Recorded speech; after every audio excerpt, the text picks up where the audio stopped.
Welcome back to On the Road with Carmen. We are in Hoboken, New Jersey at Sybil's Cave. And in a moment, you'll find out why Sybil's Cave is important to Edgar A. And speaking of New Jersey, you never know who you might run into. Hi from New Jersey. Holly Knightley. Hi, Carmen. Hi. So glad we got to see you. Yes, excited to be here at Sybil Cave with you. Excited to hear the history, so I'll leave it to you. All right, thank you. Okay, so Sybil's Cave was actually built by the Stevens family in 1832. They did it on their land behind us for just basically decorative purposes.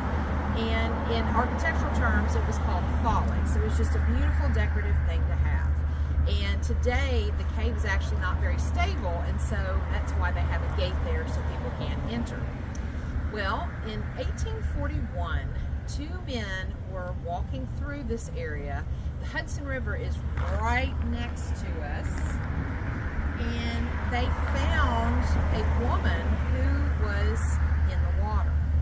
Well, they brought the body up here, and come to find out, her name was Mary Rogers, and she had been beaten and assaulted, and no one knew who did it. So Mary Rogers worked and lived in a boarding house with her mother, but she also worked selling cigars at a local market tobacco shop. And because the story went very much abroad into New York City, it gained a lot of popularity. She became known as the beautiful cigar girl because she was a beautiful young lady. Well, she had lots of suitors, and one in particular who was her actual boyfriend. After they questioned all these men, they could not find out how she died, or actually who killed her.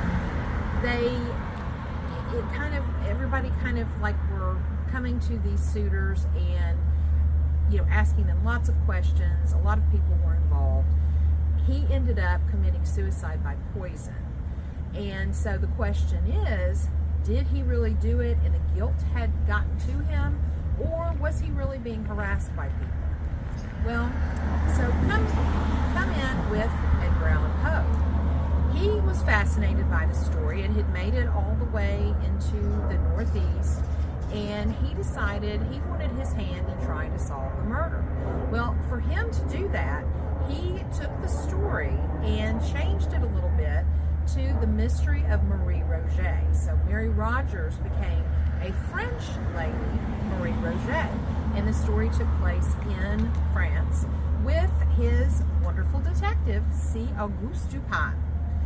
And so he, unfortunately, was not able to solve the mystery either. It still remains a cold case as of today. But his story was published in 1842. It's the second story within the Dupin mysteries. So maybe you might want to look into it and see if you can try your hand at a cold case.